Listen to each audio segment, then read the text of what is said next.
அனைவருக்கும் வணக்கம். நேற்றைய தினம் இடம்பெற்றிருந்த ஒரு கைது செய்தியானது நாட்டில் பெரும் பரபரப்பை ஏற்படுத்தி இருக்கிறது சொல்ல வேண்டும். யாருன்னு சொல்லி பாத்தீங்கன்னா, தமிழ் மக்கள் விடுதலை புலிகளினுடைய கட்சியினுடைய தலைவரும் அதே நேரம் முன்னாள் அமைச்சருமாக இருக்கக்கூடிய இந்த சிவநேசன் சந்திரகாந்தன் என சொல்லப்படுகின்ற பிள்ளையான் என்பவர் நேற்று தினம் அவரது கட்சி அலுவலகத்திலேயே வைத்து கொழும்பிலிருந்து வந்த இந்த குற்றப்பிரிவு புலனாய்வு துறைகளால் கைது செய்யப்பட்டிருக்கின்றார்கள்.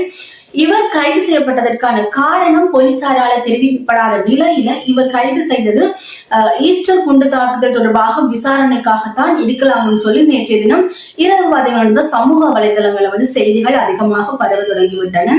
இப்படி இருக்கையில இந்த ஈஸ்டர் குண்டு தாக்குதல் தொடர்பாக பிள்ளையான் அவர்கள் ஐபிசி தொலைக்காட்சிக்கு கொடுத்த ஒரு நேர்காணல்ல கதைத்திருக்கிறார். நேற்று முன்தினம் ஒரு நேர்காணல் ஒன்றை வழங்கி இருக்கின்ற அதில் இந்த உயிர்த்த ஞாயிறு தொடர்பாக கதைத்திருக்கின்ற நேர்காணல் செய்பவர் இந்த உயிர்த்த ஞாயிறு தொடர்பாக உங்கள் மீது வைக்கப்பட்ட குற்றச்சாட்டுகளை பற்றி நீங்கள் என்ன நினைக்கிறீர்கள் என்று சொல்லி எல்லாம் கேட்கிறீர்கள். அந்த குற்றச்சாட்டை தான் முழுவதுமாக மறுக்கிறேன் என்று சொல்லி இருக்கின்றார். அதாவது பாத்தீங்கன்னா, இந்த அசாத் மௌலானா என்றவர் அந்த குற்றச்சாட்டுல C4 என்ற ஊடகத்துக்கு செய்தி ஒன்றை வழங்கியிருப்பார். இந்த அசாத் மௌலானா தன்னுடைய தேவைக்காக, தன்னுடைய நலனுக்காக, தண்டு குடும்பம் நல்லா இருக்க வேணும் என்று சொல்லி வெளிநாடு போறார். வெளிநாடு போயிட்டு C4 சேனலுக்கு ஒரு நேர்காணலை கொடுக்கிறார். அதுல அந்த ஈஸ்டர் குண்டு தாக்குதலுக்கு அரசியல் பின்னணி இருக்குன்னு சொல்லியும் அந்த ஆட்சியை பிடிக்கிறதுக்காக அந்த ஈஸ்டர் குண்டு தாக்குதல் நடந்ததுன்னு சொல்லியுமே சொல்லுறார். அதுல பிள்ளையான் அவர்களுடைய பெயரையுமே குறிப்பிட்டிருக்கின்றார். அது தொடர்பாக நான் மறுக்கிறேன் சொல்லி பிள்ளையான் அவர்கள் குறிப்பிட்டிருக்கின்றார்.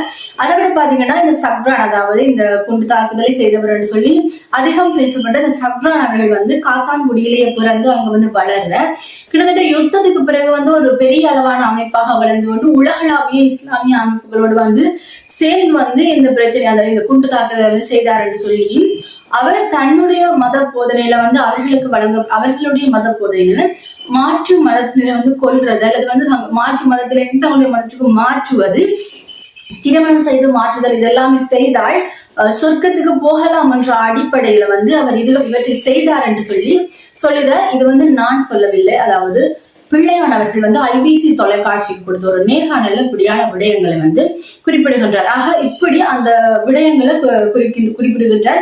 தன்னுடைய பெயர் வந்ததை தான் முழுமையாக மறுக்கிறேன். ஏன்னு சொல்லி பாத்தீங்கன்னா, நான் விடுதலை போராட்ட அமைப்புகள்ல இருந்திருக்கிறேன், வன்முறை கலாச்சாரங்கள் எல்லாமே ஆரம்ப காலத்துல இருந்திருக்கிறேன். அப்படி இருக்கைகள்ல தன்னை பிடிக்காதவர்கள், தன்னுடைய அரசியலை பிடிக்காதவர்கள் இப்படி செய்திருக்கின்றார்கள்.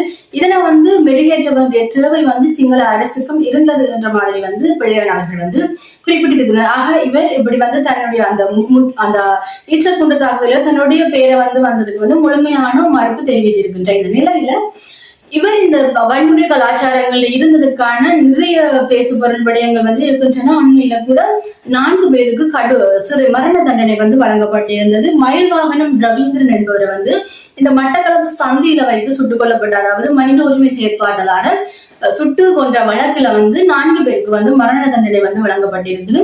யாருன்னு சொல்லி பாத்தீங்கன்னா, கிருஷ்ணரூபன், திருச்செல்வன், பாஸ்கரன் மற்றும் மனோகரன் ஆகிய 4 பேருக்கு மரண தண்டனை வழங்கப்பட்டிருக்கு. இதுல இவருக்கு என்ன சம்பந்தம் சொல்லி பாத்தீங்கன்னா, இந்த குற்ற செயலை செய்த குழுவை வழி நடத்தின தலைவர் பிள்ளையானாகத்தான் இருக்க முடியும் என்று சொல்லின பேச்சுக்கள் நிறையவே இருந்தது. அவர் தான் வன்முறை கலாச்சாரத்தில் இருந்ததாகவும் அவரை கொண்டிருக்கின்ற இந்த ஆரம்ப காலத்திலே இந்த பாதாள உலக குழுக்கள், இந்த குற்றச்செயல் குழுக்கள் எல்லாமே வழி நடத்திய தலைவராக பிள்ளையான் இருந்திருக்கிறார் என்பதில் எந்தவித சந்தேகமும் இல்லை. ஆனால் அப்படி இருந்ததால் தான் திருந்தவில்லை என்று சொல்லி தான் ஒரு போலியான தேசியத்தை கடைபிடிக்கிறேன் என்று சொல்லி தன் மீது இந்த குற்றச்சாட்டை வைத்திருக்கிறார் என்று சொல்லி பிள்ளையான் அவர்கள் சொல்லி இருக்கின்றார். இந்த நிலையில இந்த பிள்ளையான் அவர்கள் கைது செய்தது என்ன மாதிரி மக்கள் பாக்கினோம்னு சொல்லி பாத்தீங்கன்னா, பிள்ளையான் அவர் ஒரு வெறும் அம்புதான்.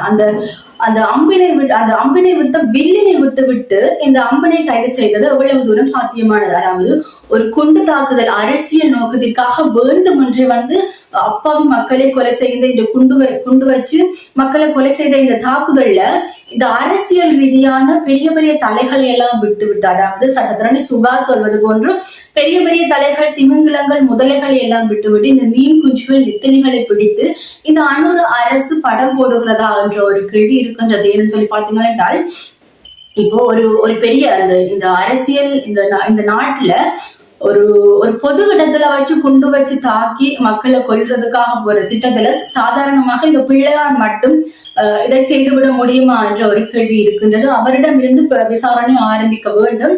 அவரும் தண்டிக்கப்பட வேண்டியவர் தான். ஆனால் இதற்கு பின்னால இருக்கக்கூடிய பெரிய பெரிய தலைகள் வந்து வெளிவர வேண்டும். ஏன்னு சொல்லி பாத்தீங்கன்னா என்றால், இப்ப யாருடைய ஆட்சி காலத்துல வந்து இந்த பாதாள உலக கும்பல் வந்து தலை விரித்து ஆடியதுன்னு சொல்லி எங்களுக்கு தெரியும்.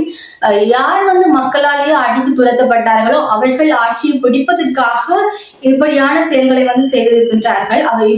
அதாவது அவர்களுடைய செயலின் கீழே வந்து பிள்ளையார் அவர்கள் இதை வந்து வழிநடத்திருக்கலாம் என்று சொல்லி சமூக வலைதளங்கள்ல வந்து பேச்சுக்கள் இருக்குது. இப்படி இருக்கையில இவரை மட்டும் பிடித்து இவரை வந்து விசாரணைக்கு சொல்லி போட்டு இவரை விடுறது மாதிரியான வேலைகளை இந்த அனுர அரசு வந்து செய்யுமா இருந்தால் அனுர அரசின் மீதான அதிருப்தி வந்து இன்னும் அதிகரித்து கொண்டுதான் போகும். ஏன்னு சொல்லி பாத்தீங்கன்னா, இந்த உள்ளூராட்சி மன்ற தேர்தலை அடிப்படையாக கொண்டு அனுர அரசு வந்து தாங்கள் வந்து ஒரு நல்ல அரசு, நாங்கள் வந்து ஊழலற்ற அரசு, நாங்கள் ஊழல்வாதிகளை பிடிக்கின்றோம், சிறையில் வைக்கிறோம், விசாரிக்கிறோம் என்ற மாதிரி ஒரு பிம்பத்தை மட்டும்தான் காட்டிக் கொண்டிருக்கின்ற சாமல் சம்பத் பாத்தீங்கன்னு சொன்னால் கைது செய்யப்பட்டிருக்கின்றார். தற்போது பிணையில் வந்து நாடாளுமன்றத்தில் கூட பேச அனுமதிக்கப்பட்டிருக்கின்றார்.